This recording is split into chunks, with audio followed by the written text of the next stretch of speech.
Once he was asleep, I nuzzled into his chest and closed my eyes, enjoying my last night of sleep for 12 days, and praying there would be more when I got back. The stupid alarm clock was back. The weekend must have spoiled me quite a bit. I squeezed Edward's chest as hard as I could, willing him not to turn away after what happened last night. Willing him to show some sort of sign that he was okay with it. Willing him not to pull away. He did. He groaned and rolled over, pawing at the alarm clock sleepily with his eyes still closed. I frowned and slowly slid out of bed, shuffling drowsily to the sofa to get my bag. I plucked it off the floor and dragged my feet to the bathroom with my head down. I closed the door with a timid click, and slid against it until I was sitting. I was so stupid. Just grabbing Edward and kissing him like it was no big deal. I let my emotions get the better of me, and now not only was I in serious danger of rejection, but there was so much more on the line when he finally did it. I sat there for a while, stewing in self-hatred, before finally picking myself up off the floor and looking in the mirror.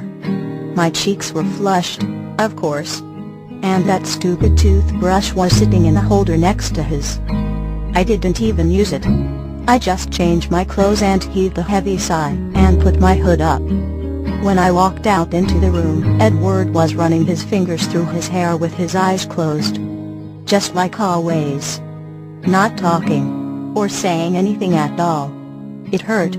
I immediately felt stupid again. I walked over to the bedside table, and began piling it with bags of cookies, fighting back the tears that were threatening to spill over. The last bag I placed on top of the stack, Bye-Bye Brandy Snaps mocked me with its stupid black Sharpie ink. I closed my eyes for a moment, standing there beside the bed that I screwed everything up in and just tried to be numb. Prayed for numb. Once I opened my eyes, I spared a glance towards Edward in the bed. He was lying in bed entirely still with his blonde messy hair all over the place from all my pulling and stroking, staring at me blankly. No emotion, no anger, no lust, no love, no concern. Just blank. I closed my eyes slowly and turned around, hating that was the last memory I was going to have of him for the next 12 days. An already hard and painful 12 days. I made my way to the door, shuffling with my hood up and my head down. "Wait," Edward ordered softly from the bed. I stiffened, dreading what his next words would be, and slowly turned around to meet his gaze. He was still blank. I stood, waiting for the inevitable words. But he didn't say anything. He just reached down one arm under the bed, and pulled out his black leather-bound sketchbook, and held it out to me. I stood there for a moment, not understanding what his sketchbook had to do with anything before I made my way to the bed, and took the book out of his hand. "Don't fucking look at it until you're gone," he snapped harshly with narrowed eyes. I flinched away from his hard voice, and turned hastily towards the door, running out to the balcony and slamming the door shut. I climbed down through blurry vision, and ran through the dark yards to my house, passing the gazebo with a sob. As me drove me to CTAC at 10 in the morning. I stared out the windows at all the green that I had come to love, dreading having to leave, and dreading having to come back. All at the same time. As me didn't say anything to me the entire drive.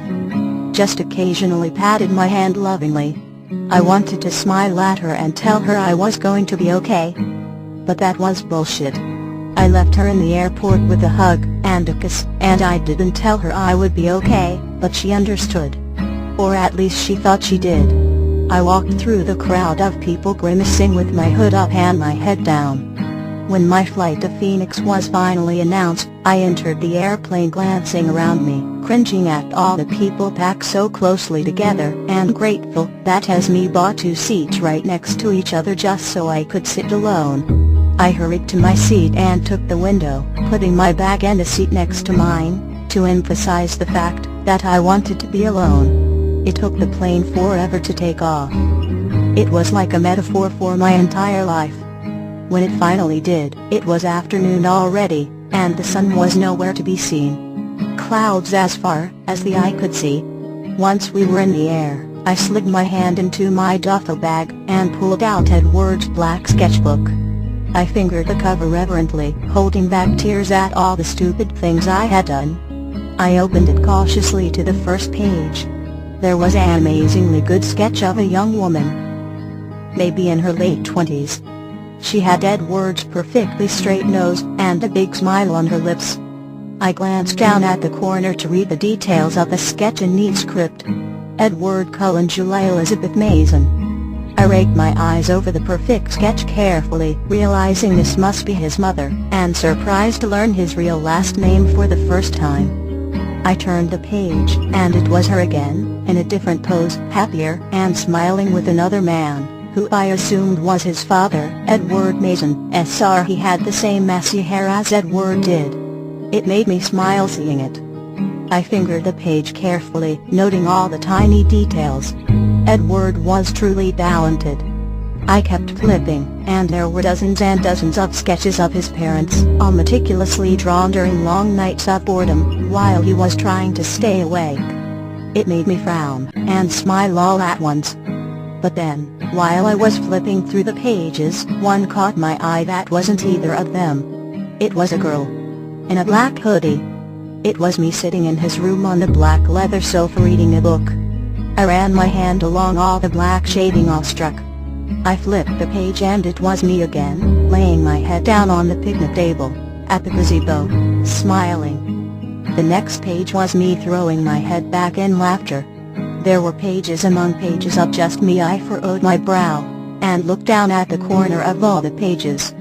They all said the same thing. Edward Cullen. November, my girl.